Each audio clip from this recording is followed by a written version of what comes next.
Bismillah. Perhatikan, ini seringkali banyak keliru di sini. Bahkan ada hadis yang spesifik meminta seorang mengulang sholatnya. Sebentar, saya bacakan hadisnya supaya tidak salah paham.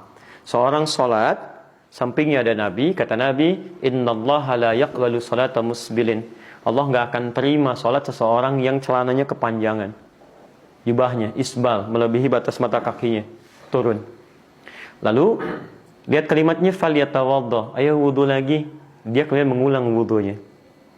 Selanjutnya dia sholat lagi. Kata Nabi, la yaqbalullahu salata musbilin. Allah nggak terima orang yang sholatnya isbal. Falyatawaddah, ayo wudu lagi.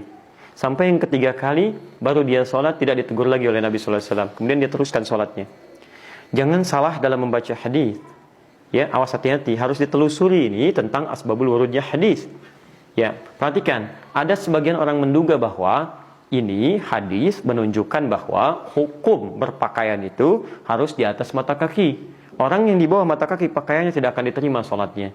Awas, ini baru kelihatan luarnya saja. Telusuri lebih dalam. Telusuri. Apakah penyebabnya karena pakaian yang isbal atau ada kesalahan dalam sesuatu wudunya?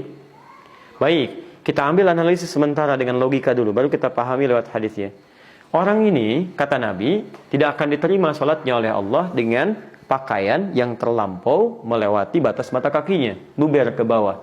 Kalau yang salah pakaiannya, kenapa orang ini tidak diminta oleh Nabi ganti pakaian, tapi disuruh wudu? Kata Nabi wudu. Dia yang kedua, begitu yang ketiga ternyata dia sholat dengan pakaian yang sama, Nabi nggak tegur lagi dan selesai sholatnya. Kalau yang salah tetap pakaiannya, harusnya konsisten ditegur. Kamu salah nih, ganti pakaian sholat.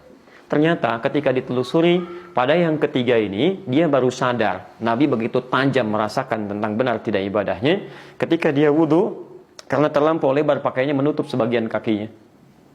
Ini tidak terbasuh dalam wudhunya. Maka dia menduga ini mungkin yang dimaksud oleh Nabi. Dia singkapkan ini, kemudian basuh seperti ini. Setelah sempurna, Nabi tidak tegur lagi. Jelas ya? Jadi nanti hadis tentang pakaian isbal itu banyak sekali hadisnya. Ada yang menunjukkan ketawaduan, ada yang menunjukkan kesesuaian dalam berpakaian, ada yang menunjukkan kehati-hatian dalam ibadah. Kita harus seimbang di sini ya. Antum nggak ada masalah kalau pengen misalnya celana di atas mata kaki, nggak ada masalah, silahkan. Ya sesuaikan, nggak ada persoalan. Disebut tidak isbal, tapi juga jangan kemudian, maaf, celananya tidak isbal, tapi mulutnya pada isbal. Ya celah ini, celah itu dan sebagainya. Ya itu tidak tepat dalam konteks ini. Ya kita harus nanti gali lagi lebih dalam.